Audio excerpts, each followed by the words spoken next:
Èyí ni ètò Iri Owuro, níbi tí a ti ń yiri ọ̀rọ̀ Ọlọ́run wò láti lè dàgbà sókè nínú ẹ̀mí àti fún ìtọ́ni bí a ti ń jáde lọ lójoojúmọ́. Ìwé Bíbélì Àjùmọ tí a tẹ̀ jáde láti ọwọ́ àjọ ìwé mímọ́ Scripture Union Nigeria ni à ń lò. Bíbélì kíkà wa ní òwúrọ̀ yìí ni a ó rí nínú ìwé Jòhánù orí 1 ẹsẹ̀ 15 títí dé 28. Ó kà báyìí: Jòhánù sì jẹ́rìí nípa rẹ̀, ó kígbe, ó sì wí pé, èyí ni ẹni tí mo sọ̀rọ̀ rẹ̀ pé ẹni tí ń bọ̀ lẹ́yìn mi pọ̀ jù mí lọ, nítorí òun ti wá ṣáájú mi. Nítorí láti inú ẹ̀kúnrẹ́rẹ́ oore-ọ̀fẹ́ rẹ̀ ni gbogbo wa sì ti gba ìbùkún kún ìbùkún. Nítorí pé nípasẹ̀ Mósè ni a ti fi òfin fúnni, ṣùgbọ́n òun oore-ọ̀fẹ́ àti òtítọ́ láti ipasẹ̀ Jésù Kristi wá.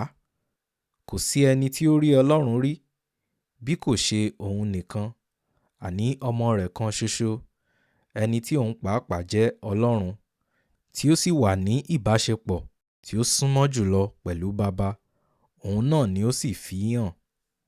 Èyí sì ni ẹ̀rí Jòhánù. Nígbà tí àwọn Júù rán àwọn àlùfáà àti àwọn ọmọ Léfì láti Jerúsálẹ́mù wá láti béèrè lọ́wọ́ rẹ̀ ẹni tí òun ń ṣe, òun kò sì kùnà láti jẹ́wọ́, ṣùgbọ́n òun jẹ́wọ́ wọ́ọ́rọ́wọ́ pé èmi kì í ṣe Kristi náà. Wọ́n sì bi í léèrè pé, ta háà ni ìwọ? Èlíjà ni ìwọ bí? Ó sì wí pé, èmi kọ́. Ìwọ ni wòlíì náà bí?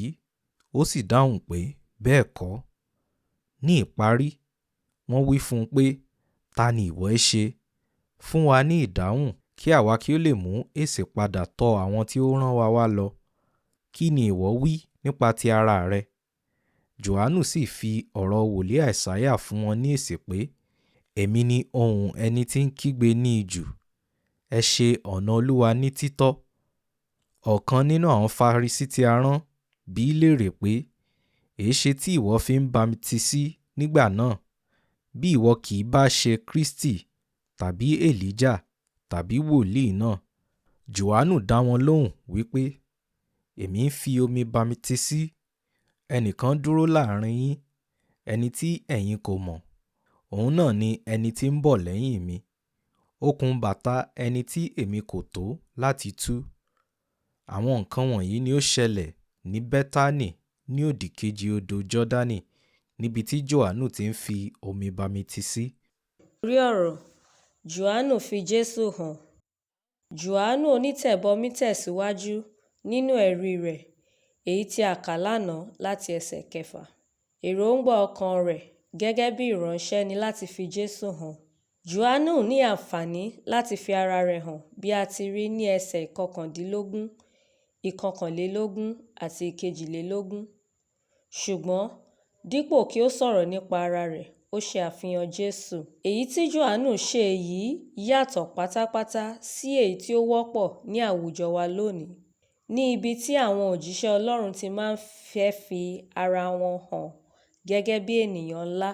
Gbogbo ọmọlẹ́yìn Kristi ni a ní ojúṣe yìí láti fi Jésù hàn aráyé gẹ́gẹ́ bí olùgbàlà tí ó lè gba ọkàn wọn là kúrò nínú ìparun.